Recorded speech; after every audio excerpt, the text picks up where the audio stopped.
우리 모두가 함께 추구하고 있는 것이 있다면 그것은 바로 풍요로움과 안정일 것입니다. 우리가 이 땅을 살면서 결핍함이 없이 풍성하게 살았으면 좋겠다는 것과 불안하고 두려움 없이 안정 가운데 살았으면 좋겠다는 것은 모든 사람의 바람입니다. 이것이 축복이기도 합니다. 그러나 이것이 갖고 있는 결정적인 문제점이 하나 있습니다.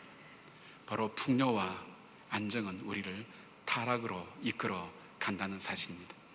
우리를 변질시켜 나간다는 것입니다.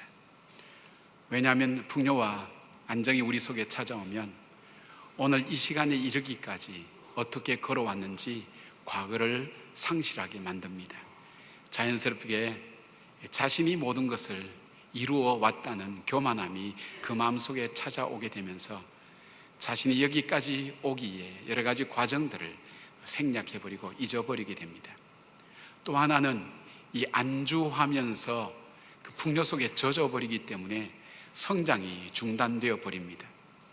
우리 인생과 세상은 끊임없이 변하는데 변하는 세상 속에 안주해버리고 그리고 굳어져 버리면 서서히 그것은 자신에게서 멸망으로 인도되어지는 것과 마찬가지인 것입니다.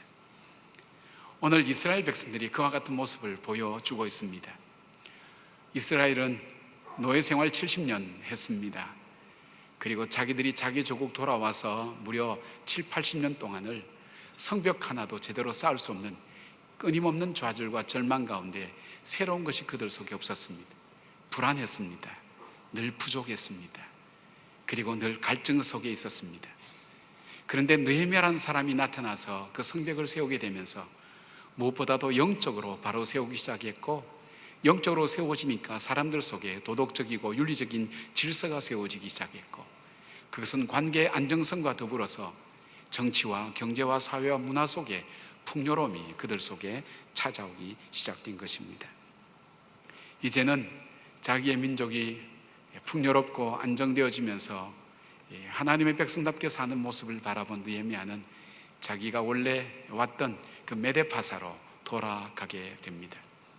근데 그가 돌아가서 들려지는 소식, 불과 한 10여 년 정도 지나면서 들려진 소식, 바로 예루살렘 성에 새로운 부패함과 그리고 변질됨이 있다는 소식을 듣게 됩니다. 아마 이스라엘 백성들은 그들이 고달프고 결핍되고 힘들었던 것만큼 그들의 풍요가 달콤했는지도 모르겠습니다. 그래서 그들 속에 서서히 그들 삶들이 자신들도 모르게 변질되어 가고 있었습니다. 이 소식을 느헤미야가 들었습니다. 세계적인 신학자이면서도 설교가인 제임스 보이스 목사님은 그의 연구를 통해서 아마 느헤미야가 처음 이스라엘에 성벽을 세우기 위해서 왔을 때 그때가 나이가 40 정도 되었고, 그가 12년의 사역을 마치고 돌아갈 때는 아마 52 정도 되었을 것이라고 얘기합니다. 그리고 그가 다시 개혁을 위해서 돌아왔을 때는 65 정도쯤 되었을 것이라고 그렇게 설명하고 있습니다. 오늘 우리 한국교회에 화두가 뭐냐 할 때 첫 번째 나오는 화두가 있다면 그것은 세습입니다. 세습. 65세 전으로 또 70세 가까이 아름답게 사역을 하시고 정말 어려운 세대 속에 복음의 역사를 써왔던 귀한 어른들께서 은퇴와 더불어 그들과 동시에 나오는 단어가 바로 이 세습이라는 단어가 나오게 됩니다. 이것이 한국교회에 지금 화두가 되어 있습니다. 또 하나 화두가 있다면 이 돈 봉투라는 것이 화두가 되어 있습니다. 중요한 지도자를 세우는 선거 때마다 이 돈 봉투가 왔다 갔다 하게 되면서 정말 진정한 지도자를 세우게 되는 것이 맞는지 하는 생각을 하게 합니다. 외부에서 한국교회를 공격할 때 억울한 면들이 많지만 그러나 어떻게 항의할 만한 요소가 없어요. 너무나 많은 빌미를 제공했기 때문입니다. 그래서 하나님의 교회는 기능을 상실해 가고 있다고 보게 됩니다. 그것 때문에 기능을 상실한 것은 아니지만 그러나 서서히 영향력이 감소되어 가고 있는 것을 보게 됩니다. 그 사이에 어떤 일이 일어났냐, 우리 교인들도 함께 비난하기 시작합니다. 그리고 차별성을 두기 위해서 냉소주의적으로 돌아서기 시작하면서 교회 일에 관심 없어지면서 교회로부터 멀어지면서 하나님의 교회는 서서히 그 영향력을 잃어가고 우리 속에서부터 하나님을 향한 사랑이 점점 멀어져 가면서 관심이 다르게 변질되어 가는 것을 보게 됩니다. 하나님의 백성과 교회가 타락하게 될 때 크게 세 가지 면에서 현상이 드러납니다. 신앙 공동체가 하나님의 교회를 향한 책임을 잊어버리게 됩니다. 교회를 방치하게 됩니다. 그리고 자기 자신만 돌아보게 되죠. 또 하나, 개인적으로 신앙인들 속에는 사명이라는 것이 사라지게 됩니다. 그래서 의미를 찾지 못하고 자기의 안주와 평안을 추구하게 되는 일로 말미암아 또 잘못된 일들, 하나님께서 그에게 맡겨주는 사명을 감당하지 못하게 되는 일들이 일어납니다. 또 하나 문제는 바로 믿음의 가정이 무너져 내려가기 시작한다는 것입니다. 오늘 느헤미야 13장에 나타난 내용은 하나님의 백성의 공동체가 타락할 때 어떤 일이 일어나는가, 그리고 느헤미야는 또다시 이 공동체를 어떻게 기억하며 회복하게 되었는가를 우리에게 보여주고 있습니다. 오늘 많은 사람이 교회가 개혁되어야 된다고 이야기를 많이 합니다. 그러나 정말 개혁의 길을 알지 못합니다. 느헤미야는 그 시대의 풍요와 안정 속에서 타락해 가는 바로 그 시대를 새롭게 하나님의 역사로 새롭게 돌리게 되었던 그 개혁의 원리를 어떻게 세워나갔는지를 돌아보면서 오늘 우리 한국교회와 우리 자신들이 다시 한번 하나님의 손에 붙들려서 쓰임받는 그런 교회가 되었으면 좋겠다는 그런 마음입니다. 무엇보다도 첫째로 느헤미야는 하나님의 말씀에 근거해서 이스라엘 백성들을 개혁해 나갔다는 것입니다. 13장 1절 보니까 그날 모세의 책을 낭독하여 백성에게 들렸는데 그 책에 기록하기를 암몬 사람과 모압 사람은 영원히 하나님 총회에 들어오지 못하리니, 오늘 느헤미야가 이 백성들이 정말 개혁되고 새로워져야 되겠다는 것이 뭐냐면 그 책에 기록하기를 하나님 말씀을 근거로 해서 개혁하기 시작했다는 것입니다. 오늘 느헤미야는 이스라엘 백성들이 일찍이 경험해보지 못한 강도 높은 개혁을 시도하고 있는데 그것이 바로 하나님 말씀 따라서 하나씩 고쳐 나가는 것입니다.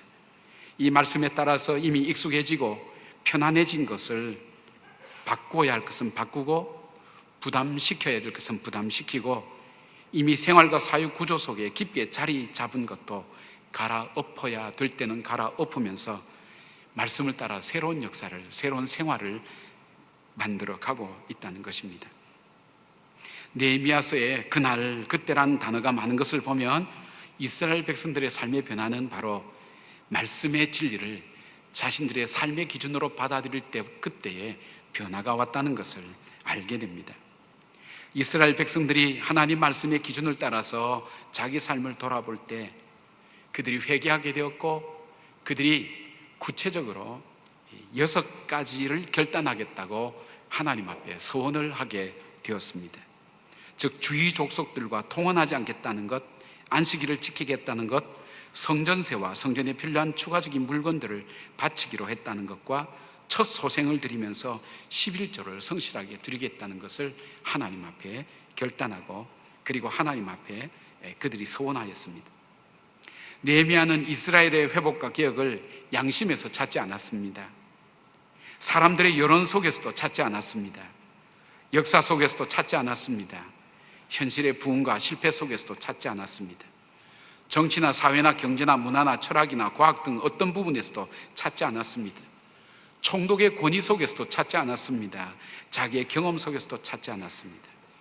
그가 개혁의 원리가 있다면 단 하나, 하나님 말씀을 따라서 개혁했다는 것입니다.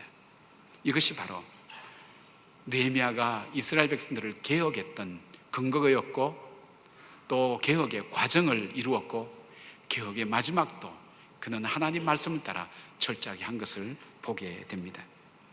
1517년 10월 31일 마르틴 루터가 비텐베르그 성당문에 걸었던 95개 조항은 바로 말씀에서 발견된 것을 근거로 제시한 것입니다. 하나님의 말씀인 성경과 현실에서 신앙이요 믿음이라고 여기는 것이 다르다는 것을 지적하면서 반박한 것입니다. 하나님의 말씀인 성경은 유일하며 절대적인 진리로 우리 신앙과 행위의 최고의 법칙이라는 것을 다시 고백하게 한 것입니다.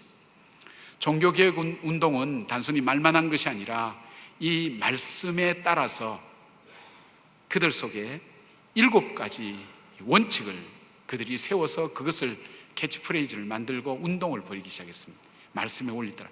그 중에서 역사 속에서 또 그 당시에 또 이 사회에 가장 큰 영향을 주게 된 것이 바로 만인 제사장입니다. 모든 사람이 영적으로 하나님 앞에 책임적 존재인 제사장이라는 사실. 그 당시엔 교황이 있고 신부나 사제가 정말 제사장이라고 생각했던 그것이 아니다. 우리 모두가 말씀에 의하면 누구든지 하나님 앞에서 제사장의 책임을 지고 있는 존재라는 것. 바로 그것은 그 당시에 팽배했던 잘못된 제도의 뿌리를 흔들어 놓게 되었습니다. 또 하나의 영향을 준 이 원리가 있다면 그것은 바로 직업관입니다. 직업관. 그 당시에는 거룩한 직업, 잘못된 직업, 저주받은 직업들이 나누어져 있었습니다. 그러나 바로 이 성경의 원리를 따라보면 극단의 죄를 짓는 그런 직업이 아닌 이상 이 직업은 하나님께로부터 주어진 직업이라는 것입니다. 하녀가 젖소의 젖을 짜는 바로 이 직업도 하나님께서 그에게 준 가장 중요한 직업이라는 것, 자기가 하는 일이 바로 성직이라는 그 사실입니다. 거기서 나온 것이 바로 이 청지기 의식입니다. 하나님 나에게 주셨다는 것, 내 삶을 하나님께서 허락해 주시고 바로 이것이 하나님께서 주신 직업이라는 것, 바로 그 믿음 가지고 그들이 열심히 살 때 이것이 경제적으로 사회적으로 일으킨 것이 바로 이 자본주의 태동에 중요한 영향을 주었다고 그렇게 이야기를 하고 있습니다. 이것이 유럽 교회를 새롭게 하고 개혁되게 할 뿐 아니라 유럽의 역사뿐 아니라 전 세계 역사와 사람들의 생활 패턴을 변하게 하는 놀라운 영향력으로 다시 나타나게 된 것을 봅니다. 사랑하는 여러분, 오늘 우리는 다시 말씀으로 돌아가야 됩니다. 세상 사람들이 이렇게 욕하기 때문에 교회가 잘못되었다, 그거 따라가시면 안 됩니다. 어차피 그리스도인이라고 하는 것은 사람들이 우리가 살아가는 삶을 보고 붙여준 이름에 불과합니다. 우리가 그들에게 관심을 갖고 그들에게 초점 맞추는 것이 아니라 우리가 하나님 말씀의 진리에 초점 맞춰서 우리의 삶을 다시 살기 시작할 때 거기에 생명이 있고 거기에 소망이 있고 거기에 진정한 풍요와 안정이 주어진다는 것을 우리 믿음으로 받아들이셔야 됩니다. 남들이 이야기하기 때문에, 내 양심이 괴롭기 때문에, 그리고 지금 경험상 이것은 잘못되었다고 얘기하는 것이 아니라 철저하게 말씀으로 돌아가셔야 됩니다. 그러기 위해서 우리가 이 역사 속에 책임지기 위해서 여러분 먼저 말씀을 보셔야 됩니다. 그리고 그 말씀을 묵상하셔야 됩니다. 우리가 목장 모임 할 때나 보면 말씀을 근거로 얘기하는 것보다는 자기 지식 갖고 얘기하는 사람들이 얼마나 많아졌는지 모릅니다. 자기가 아는 조그만 부분적인 지식과 알고 있는 세상적인 지혜를 가지고 그것을 하나님 말씀을 나눈다는 거예요. 말씀을 말씀으로 풀어가는 것이 아니라, 말씀에 근거해서 사는 것이 아니라 말씀 한 절 집어넣고 자기 생각과 자기 의지를 풀어넣는, 그래서 그것이 하나님 말씀인 것처럼 아는 지성주의적인 신앙을 가진 사람들이 얼마나 많이 늘어가는지 모릅니다. 말씀은 생명력이 있습니다. 말씀은 우리 자신들을 깨트리는 힘이 있습니다. 우리로 하여금 다시 일으켜 세우고 다시금 하나님 앞에서 우리 자신을 돌아보게 만드는 능력이 이 말씀 속에 있습니다. 목장 모임하고 여러분이 말씀을 공부할 때, 또 말씀을 들을 때 여러분 삶 속에 찔림이 있고 변화가 있고 그리고 지쳐있고 힘들었던 그 삶 속에서 이 말씀이 다시금 나를 붙들어 줄 때 이 말씀은 정말 내 발의 등이요 내 길의 빛이 되는 것입니다. 말씀의 영향력을 너무나 축소시켜 나가는 바로 오늘날 교회의 성도들 삶 속에는 말씀 대신 세속적인 것이 들어와서 자리 잡고 그것이 하나님의 진리인 양 거짓되게 살아갈 수 있다는 것입니다. 사랑하는 여러분, 한국교회가 정말 개혁되기를 원합니까? 여러분 자신부터 말씀 보시기를 바랍니다. 말씀 앞에서 내 삶을 하나하나 살펴보시기를 바랍니다. 종교개혁은 바로 말씀을 기준으로부터 이루어졌고 그 말씀은 삶의 변화를 일으켜 세웠고 그 삶의 변화는 바로 그들을 통해서 역사를 바꿨던 것을 보게 됩니다. 이것이 바로 느헤미야의 개혁의 원리입니다. 교회를 비판하고 비난하고 잘못된 것을 이야기하는 것 물론 필요한 일입니다. 그러나 그것이 근원적으로 개혁을 하게 하는 일에는 전혀 도움이 되지 않습니다. 우리가 다시 개혁을 한다면 우리가 스스로 말씀으로 돌아가는 일들이 중요하다는 것입니다. 두 번째로 느헤미야의 개혁은 무엇인가 하면 하나님께서 사용하시는 축복의 도구들을 점검하였습니다. 여러분, 하나님께서 이 땅에 하나님 역사를 만들어갈 때, 쉽게 말하면 하늘의 뜻이 이 땅에 이루어지고 또 이 땅에 하나님의 의와 희락과 화평이 넘치는 나라를 만들어갈 때에 하나님께서 사용하시는 도구가 있습니다. 느헤미야는 그 도구를 점검했습니다. 그 도구가 어디가 잘못됐는지. 그 도구가 무엇입니까? 그 도구는 바로 예수 그리스도를 나의 구세주와 주님으로 영접한 그리스도인 한 사람 한 사람의 삶입니다. 그 도구가 무엇입니까? 하나님의 이름으로 만들어진 가정이 도구입니다. 그 가정을 통해서 하나님은 하나님의 놀라운 역사를 써갑니다. 그 도구가 무엇입니까? 하나님의 이름으로 모인 하나님의 공동체입니다. 바로 교회입니다. 느헤미야는 하나님께서 이 역사 속에 하나님 쓰시기를 원하시는 그 도구들의 모습들을 점검했습니다. 그에게 제일 먼저 점검했던 것은 바로 이스라엘의 신앙 공동체를 살펴보기 시작했습니다. 이스라엘 백성들은 성전을 중심으로 하나님에 대한 의무와 책임을 감당함으로써 신앙 공동체를 이루어갔습니다. 그러나 느헤미야가 다시 돌아왔을 때 이스라엘 백성들은 성전 중심이 아니라 세속적인 것 중심으로 살아가고 있었습니다. 그것은 바로 성전에 하나님께 제사를 드릴 물건과 제물을 보관해야 될 방에 도비아를 위하여 하나님의 백성이 하나님 백성답게 살지 못하고 하나님의 나라가 세워지지 못하도록 집요하게 공격하고 방해하는 이 도비아라는 사람의 개인 물건을, 그 개인적으로 쓸 수 있는 방을 그 성전 안에 제공했던 것입니다. 그것은 바로 그 성전을 맡고 있는 대제사장 엘리야십이 자기의 유익과 인척 관계로 인해서, 그리고 산발락과 도비아와 자기의 인척 관계와 더불어서 자기 이익을 위해서 그 사람들에게 하나님께 드려질 그 재물이 보관되는 그곳에 산발락과 도비아를 위한 방을 제공하게 된 것입니다. 사랑하는 여러분, 바로 그것을 통해서 이 공동체 속에 세속적인 것이 들어오게 되었습니다. 바로 그 안 깊숙이 하나님께 드려질 것 대신 세상 속에 타락한 문화와 세상 속에 타락한 생각들이 그 속에 자리 잡게 되면서 이 공동체는 병들게 되었다는 사실입니다. 사랑하는 여러분, 오늘날 교회 속에 하나님께 드려져야 될 헌신, 하나님께 드려져야 될 물질, 하나님께 드려져야 될 우리의 열정과 그리고 우리의 마음들이 여러분 다 빼앗겨서 세상께서 빼앗기지는 않습니까? 전 찬송 참 너무 좋아요, 목사님 들어보세요, 이렇게 보내준 못 봤어요. 싸이에 말춤 보라고 제게 보내준 분들이 있어도 이 찬송이 너무 좋아요. 이 말씀 속에 참 은혜를 받아서 얘기하는 사람 제가 못 봤어요, 현재까지. 우리 많은 교인 중에. 우리 속에 하나님께 드려줘야 될 이 찬양의 마음 대신에 세상에 내가 좋아하고 기뻐하는 마음으로 채워져 있지는 않습니까? 하나님의 역사를 위해 쓰여질 이 성전 앞에 우리는 자기의 유익과 인간관계를 통해서 굽어진, 하나님께 올바르게 드려지지 못할 것으로 가득 채워진 것은 아닙니까? 직분을 이용해서, 자기의 자리를 이용해서, 자기의 모습을 이용해서 왜곡되게 하나님께 드려질 것을 드려지지 못하도록 잘못된 것으로 채우고 있는 삶은 없는지 여러분 이거부터 살펴보셔야 됩니다. 그것은 여러분 마음 안에, 여러분 삶 속에, 그리고 이 교회 공동체 안에 이런 부분이 없는지. 저는 그런 면에서 이번에 우리 교회 건축에 대해서 얼마나 감사한지 모릅니다. 지금 솔직하게 말씀드리면 교회 건축과 관련되어서 뒤에 이 얘기 들리지 않는 교회들이 별로 없습니다.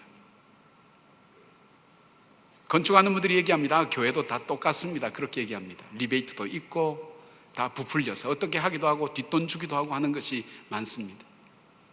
저는 우리 건축위원들과 기술위원께 부탁을 드렸습니다. 하나님의 돈입니다. 하나님의 물질입니다. 우리가 돈으로 짓는 것 같지만 그러나 더 중요한 것은 우리 속에 주님의 것을 주님의 것으로 올려드린 심정으로 하자고. 얼마나 이분들이 열심히 했는지 몰라요. 자기가 맡은 역할들을 감당하기 위해서 때로는 의견이 상충되는 어려움을 감당하면서도 하나님 앞에 헌신하며 드렸어요. 저는 건축위원들과 기술위원들 굉장히 뿌듯하게 생각할 거라고 저는 생각해요. 그렇게 하셔도 된다고 저는 그렇게 믿습니다. 정말 동안교회는 다르다는 이야기들을 우리가 처음 시작할 때부터 하도급 업자들이 당하는 어려움을 알기 때문에 3단계, 3중적으로 우리가 제도를 만들어서 그들에게 어려움을 가지 않도록 했음에도 불구하고 마지막에 겪는 어려움들을 보면서 참 우리의 한계를 많이 절감했어요. 최선을 다했어요. 우리의 유익과 더불어서, 우리의 관계와 더불어서 하나님께 드려져야 될 것이 드려지지 않는 그런 일이 없도록, 우리의 마음이 하나님께 드려지지 않고 우리의 마음이 물질과 내가 무엇인가를 해놓았다는 그 마음에 이루어지지 않도록 최선을 다해서 함께 기도하면서 노력했습니다. 그런 의미에서 너무 수고하셨고, 또 우리 교회 건축을 보면서 우리가 이런 문화를 새롭게 만들어 가야 된다고 저는 생각합니다. 정직하셔야 됩니다. 정직하셔야 됩니다. 무엇에 따라서 정직해야 됩니까? 말씀에 따라서 정직하셔야 됩니다. 그리고 하나님께 드릴 것을 내가 써서는 안 됩니다. 하나님께 온전히 돌려드릴 수 있도록 같은 마음으로 기도하면서 일이 이루어져야 되는 것을 봅니다. 또한 이 느헤미야가 점검했던 것이 이스라엘 백성들의 삶이었습니다. 하나님의 백성으로 살아가야 될 그 삶 속에는 반드시 그들에게 의무와 책임이 있었습니다. 그리고 그렇게 돼야 그것이 아름다운 삶을 살 수 있는 것을 느헤미야는 알았습니다. 바로 하나님 앞에서 책임적인 삶을 살지 못할 때 그들의 신앙과 그들의 삶이 무너질 것을 알았기 때문에 눈으로 볼 때는 부담스럽지만 그것이 그들을 지켜주는 것을 알았기에 하나님 백성됨의 삶이 있는지를 바로 점검하게 되었습니다. 오늘 이스라엘 백성들이 해야 될 일들이 무엇인가 하면 성전이 성전답게 될 수 있도록 하는 것이 이스라엘 백성들의 책임이었습니다. 왜냐하면 성전을 통해서 자기들이 영적인 공급을 받기 때문입니다.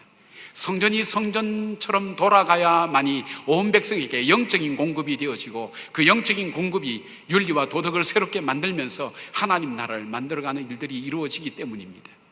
근데 이스라엘 백성들 속에서 가장 중요한 고백이 그들이 언약했던 대로 지켜지지 않는 거예요. 그것이 뭐냐면 안식일을 지키지 않는 거였습니다. 안식이라는 것이 뭐냐, 여러 가지 의미로 해석할 수 있지만 쉽게 말씀드리면 우리는 여러분 시간 속에 살아가고 있습니다. 우리 시간이 다 되면 우리는 죽습니다. 시간 좀 내줄래 하는 것은 네 생명 좀 내줄래 하는 말과 동일한 얘기입니다. 우리의 시간이 다 될 때 죽습니다. 그런데 이 시간이 우리 것이 아니라는 겁니다. 여러분, 우리가 죽는 날 정할 수 있나요? 우리가 죽는 날 정할 수 없어요. 세계적인 암학자인 김어신 박사입니까? 그분이 그런 얘기했어요. 정말 자기도 미국 최고의 의사상 2번 받은 이분도 정말 사람의 생명은 신비롭다는 게 알 수 없다는 거예요. 하나님께 달려있어요. 우리는 내 생명이 내 것처럼 생각하고 살아갈 때 어떻게 할까요? 우리 속에는 교만함이 찾아오게 됩니다. 모든 것이 내 것처럼, 내 마음대로 되는 것처럼 착각합니다. 내 뜻대로 되는 것처럼 착각합니다. 그러나 오늘 내 생명이 하나님의 것이라는 것, 하나님께서 내게 주신 것이라는 그 고백이 우리 속에 있을 때 우리의 삶 속에는 어떻게 합니까? 나에게 생명을 주신 주님께 감사하며 그 주님이 원하시는 삶이 무엇인가를 찾아나가는 진지함이 우리 삶 속에 있게 되는 것입니다. 주일마다 여러분 예배 시간을 지킬 때, 여러분 바쁜 생활 가운데 예배 시간 지킨다는 거 쉽지 않습니다. 그럼에도 불구하고 우리가 눈에 보이는 내 생명이 하나님의 것이라는 그 신앙 고백이 눈에 보이는 게 뭐냐 이거예요. 입술로만, 하나님께서 입술로만 여러분들 축복하시고 여러분을 보호하신다면 우리가 이렇게 살 수 있을까요? 하나님 그렇지 않았어요. 하나님은 자기가 하신 말씀 책임지기 위해서 자기 아들까지 죽이셨어요. 오늘 하나님 맞습니다. 내 시간의 주인이 하나님이십니다. 내 생명이 주님께 있습니다. 내가 언제 하나님께 부름받을지 알 수 없지만 오늘 나에게 주어진 이 삶이 바로 이 생명이 하나님 것임을 내가 고백합니다. 그것이 어디에 있어요? 주님 앞에 어려운 중에도, 힘든 중에도 시간을 구별하여 주님 앞에 드리는 그 예배 시간 속에 그 신앙 고백이 숨어 있는 거예요. 이것을 이스라엘 백성들이 잊어버린 거예요. 자기 편리를 따라 시간을 사용합니다.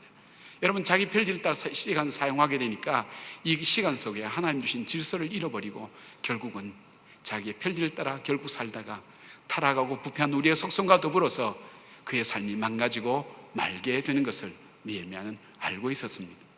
또 하나는 11조 생활이었습니다. 11조를 그들이 드리지 않게 됐어요. 물론 풍요 속에 살다 보면 사람은요 갈급하죠. 세계적인 부자였던 록펠러에게 당신이 재물이 얼만큼 있었으면 좋겠습니까? 그랬더니 지금보다 조금만 더 있으면 좋겠다 그랬어요. 사람의 욕심은 한이 없어요. 여러분, 쓰다 보면 이것이 부족해집니다. 그러다 보면 어떤 마음 들어갑니까? 11조는 어느새 세금처럼 자신에게 부담스러운 존재가 되는 것입니다. 여러분, 우리가 입술로는 하나님이 모든 것이 하나님 주신 것입니다. 하나님의 것입니다. 그런 고백을 하지만 이 고백이 우리의 실제적인 생활 속에서 나타나는 그 고백이 어디에 있단 말입니까?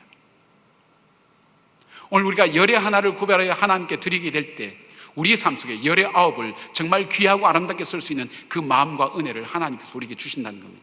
내 것이 아니라는 거예요. 여기에서 뭐가 나옵니까? 청지기 의식이 나옵니다. 많다고 교만하지 않습니다. 높다고 그렇게 교만하지 않습니다. 자랑하지 않습니다. 하나님께서 남다르게 주신 것이 있다면 남다르게 나에게 찾으시는 것이 무엇인가를 찾는 그 마음이 우리 마음속에 찾아옵니다. 여러분이 11조를 지키는 것 같죠? 나중에 보세요. 11조가 우리의 삶을 지켜요. 내 것이 아닌데 하나님의 것인데 바로 그 속에서 물질로 인하여 죄를 짓지 않는 일들이 일어나게 된다는 것입니다. 물질의 풍요 속에 젖어들면서 그 물질을 주신 하나님을 자연스럽게 잊어버리게 될 때 그들은 타락의 길을 걷게 된 것입니다. 이스라엘 백성들에게 바로 그 11조를 발휘하도록 그들에게 촉구합니다. 그리고 또 하나, 이스라엘 백성들이 이 땅에 살면서 하나님의 거룩한 백성으로 구별된 삶을 살도록 이스라엘 백성들의 삶을 돌아보게 됩니다. 예수님께서 이 땅을 떠나시기 전에 요한복음 17장에 이 제자들을 위해서 중보기도 한 것이 나옵니다. 그 기도 내용 중에 이런 내용이 나옵니다. 17장 16절에 내가 세상에 속하지 아니함 같이 그들도 세상에 속하지 아니함으로 인함이나이다. 18절에 아버지께서 나를 세상에 보내신 것 같이 나도 그들을 세상에 보내었고, 17절 그들을 진리로 거룩하게 하옵소서. 아버지의 말씀은 진리입니다. 오늘 내가 세상 속에 살고 있지만 세상에 속한 사람이 아니라는 거예요. 저와 여러분 이 세상 속에 살고 있지만 우리는 천국에 속한 사람이라는 거예요. 우리의 인생 기준은 천국의 인생 기준을 가지고 살아가야 된다는 거예요. 오늘 저와 여러분의 삶 속에 세상에 속한 사람처럼 살아간 사람 많아요. 오늘 내가 인생을 살아가면서 오늘 이 땅에 발을 붙이고 살아가지만 우리가 하나님 뜻에 민감하고 이 땅 속에 우리를 남겨두신 하나님의 뜻과 계획이 무엇인지를 찾아가는 그 삶이 우리들 속에 없게 되면 바로 그것이 결국 풍요와 안정 속에서 무너져가는 바로 신호라는 것을 우리는 알게 되는 것입니다. 사랑하는 여러분, 종교개혁은 다른 것이 아닙니다. 하나님께서 우리를 통해서 사용하시기를 원하는 바로 도구들을 살펴보셔야 됩니다. 사랑하는 여러분, 무엇입니까? 또 하나 있다면 가정이 있습니다. 가정.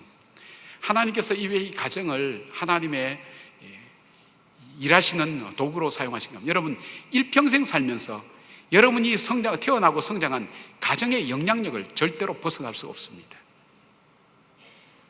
가정을 떠나서는 결코 우리의 삶을 이야기할 수 없습니다.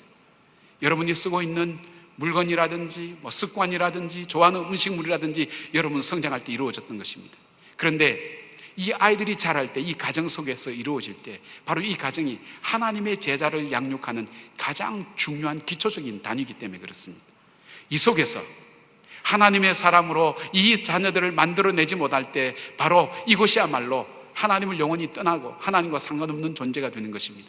그러나 바로 이 가정은 하나님의 축복의 통로요, 이 가정을 통해서 하나님의 일꾼을 만들어내고 제자를 만들어내는 곳이라는 그 믿음이 이루어지기 시작할 때 가정에 대한 임하는 자세가 달라진 거예요. 기분 좋으면 좋아하고 기분 나쁘면 언제든지 해체하고.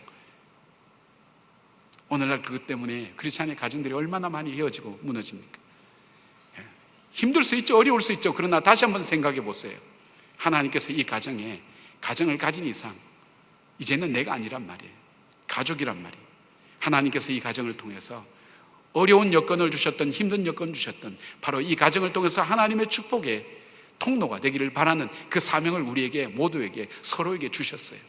그리고 자라나는 우리 자녀들에게 하나님의 자녀되는 하나님의 제자가 되는 그 일꾼들을 세우기 위해서 우리에게 가정을 주셨는데 이 가정이 병들게 되어 있습니다.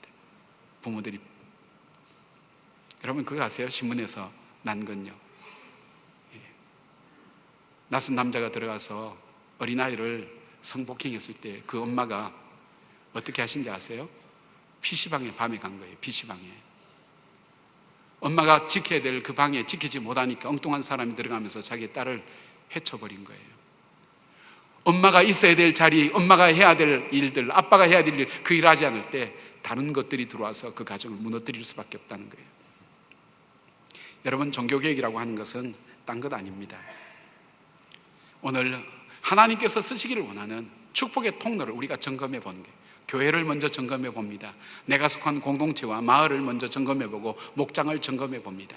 하나님께 드려져야 될 것이 드려지지 못하고 있는 것은 없는지, 내 삶 속에서 정말 하나님 앞에 온전한 11조를 드리고 있는지, 온전한 예배를 하나님 앞에 올려드리고 있는지, 그리고 내가 이 땅에 살고 있지만 이 땅에 속한 사람으로 살아가고 있는지, 아니면 이 땅에 살아가고 있지만 하늘에 속한 사람으로 오늘 이 땅 속에 하늘의 거룩한 영향력을 나타내고 있는 삶이 되고 있는지를 나부터 점검해 보셔야 돼요.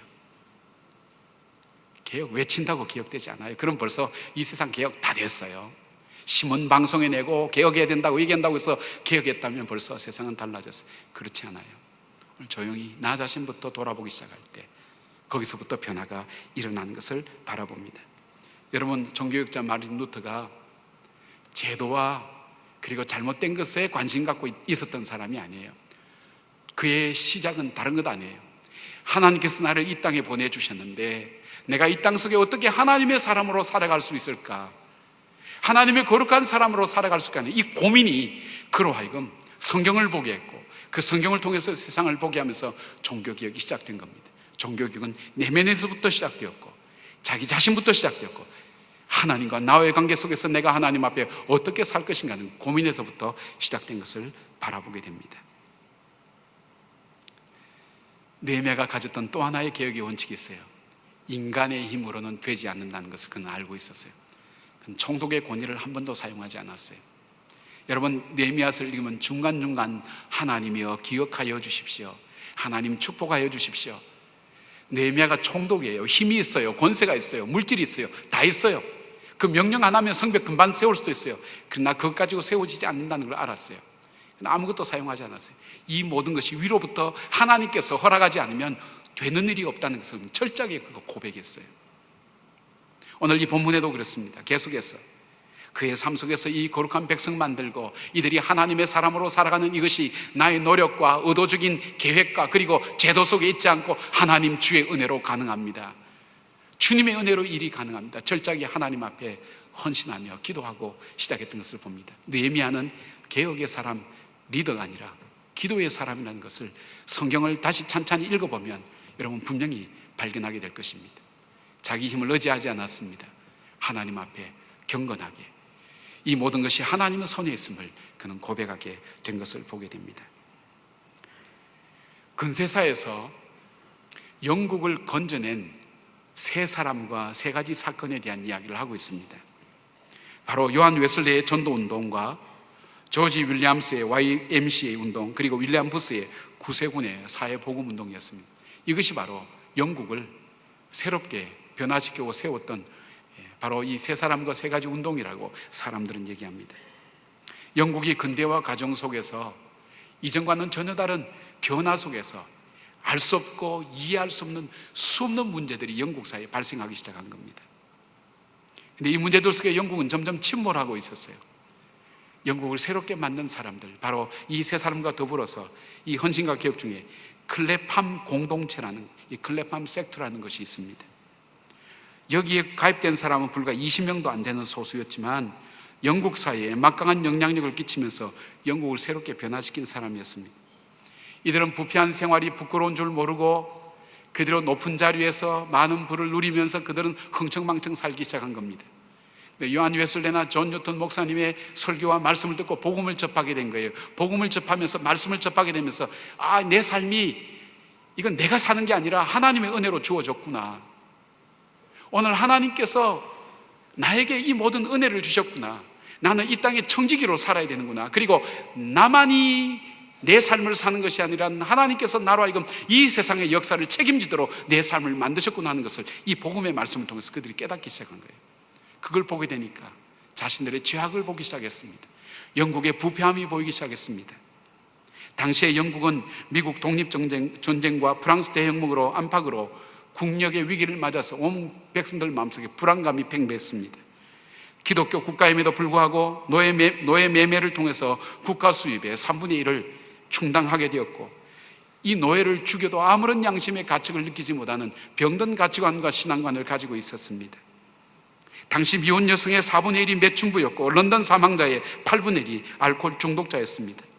이러한 영국 사회를 바라보면서 공산주의 창시자인 카를 마르크스는 이 영국이야말로 최초로 공산화시킬 수 있는 최적의 조건을 가진 나라라고 그렇게까지 얘기했습니다. 정말 타락과 혼란 가운데 있었습니다. 그들은 바로 이 영국을 바라보게 된 것입니다.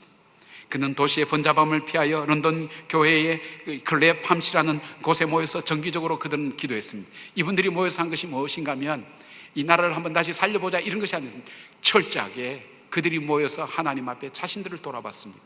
회개했습니다.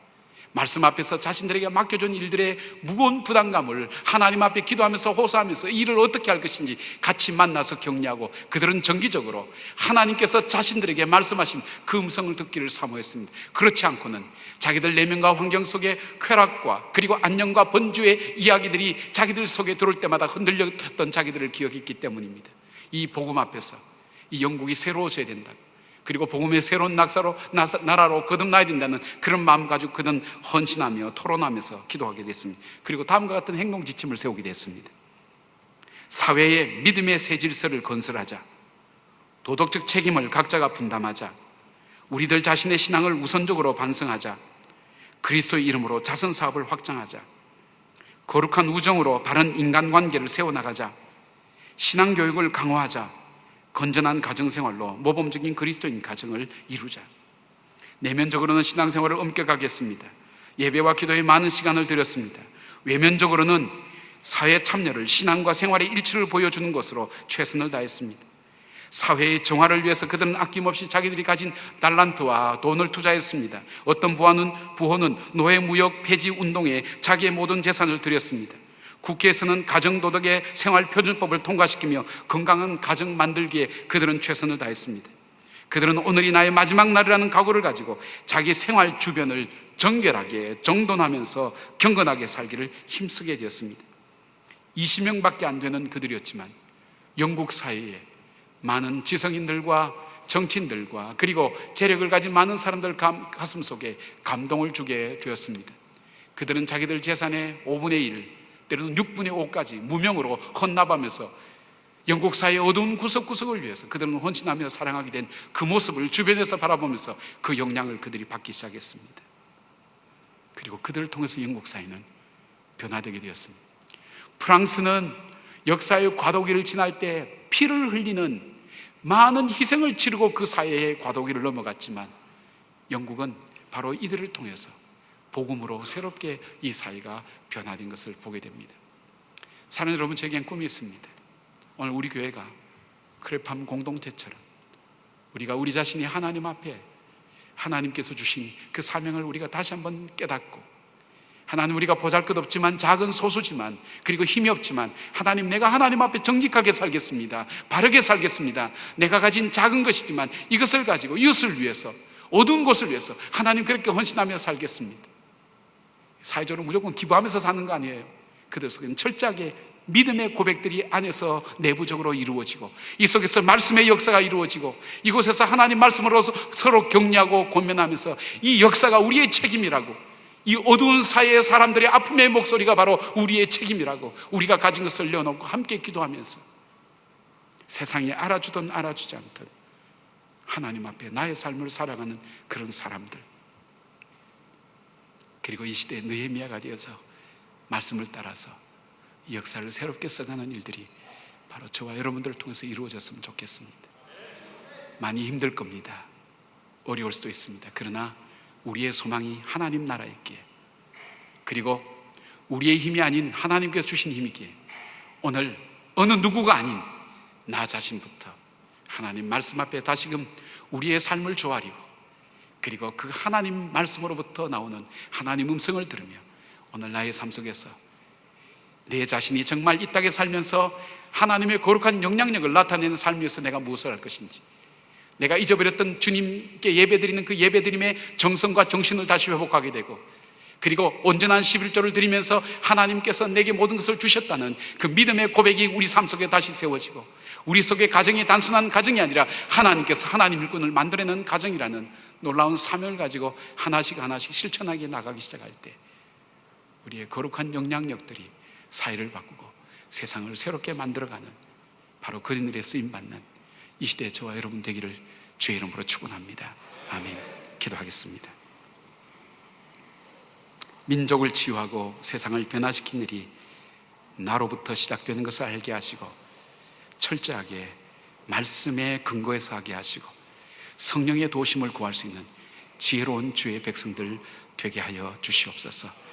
영국을 변화시켰던 크레팡 공동체처럼, 그리고 병들어가는 그 민족을 새롭게 일으켜 세웠던 느헤미야처럼 우리가 작은 느헤미야가 되게 하시고, 우리가 크레팡 공동체의 한 사람 한 사람처럼 하나님 우리에게 열정과 우리에게 헌신을 허락해 주셔서 무너져가는 이 시대, 그리고 잘려진 이 나라의 그 반쪽의 아픔과 고통을 함께 감당하며 하나님 주의 사랑으로 녹여낼 수 있는 저희들 될 수 있도록 도와주시옵소서.